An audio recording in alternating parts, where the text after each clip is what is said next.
Okay, I want to put this sample here. So you see it on the monitor. Mm-hmm.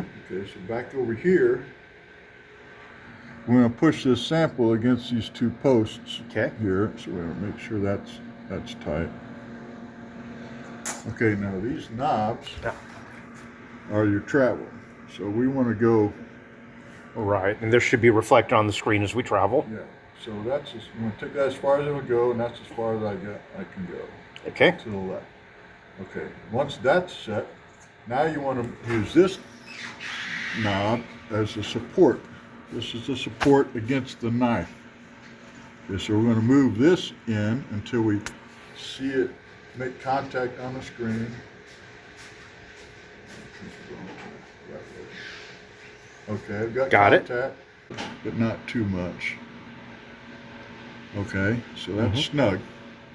So now when you use this lever to release this to free travel, you want to bring, first of all, this is a fine tune, so this knob separates this from this block. So you turn that, you can see it separate. So that's your fine tune. Okay. So we want to push this lever to shove it up close.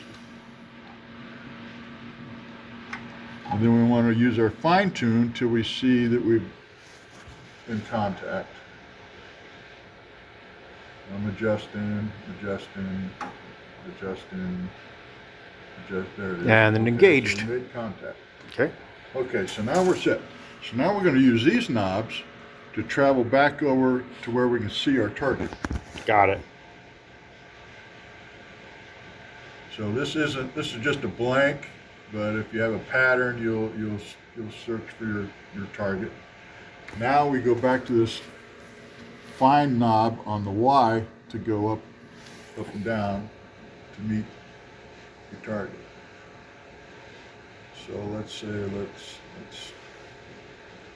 the center of that circle there. Okay, so now we're going to travel back to the edge. Okay. Where we can see the knife as we move it in. I'm not sure, I think there's some adjustment that needs to be made,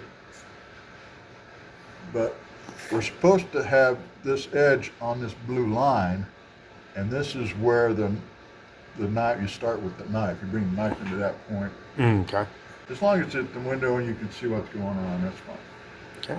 So all we want to do is use this knife knob and just push the knife in until it breaks. And it's another fine adjustment, so get it in there. There it is. So we're starting to see the knife. So what we're starting to see here is the bottom of the knife, and it's beveled up this way. Okay. So the knife starts to touch the sample at the bottom. So as you force it in, and that's kind of why we need a vacuum on it to hold it down, because might shove the sample up. It might. Right. Okay. So bringing that in. Okay. Yep. See it traveling. Yeah. And then we just keep pushing to it. See there, it's starting to break. Yeah. So I've stopped. Now I just want to make a very, very fine motion for it to separate. And that's it. Yep. You can hear it. Yep. And that's why you need the vacuum. We don't have the vacuum hooked up because the sample popped out. Oh, yep. See it. But we just don't have a vacuum hooked up to it right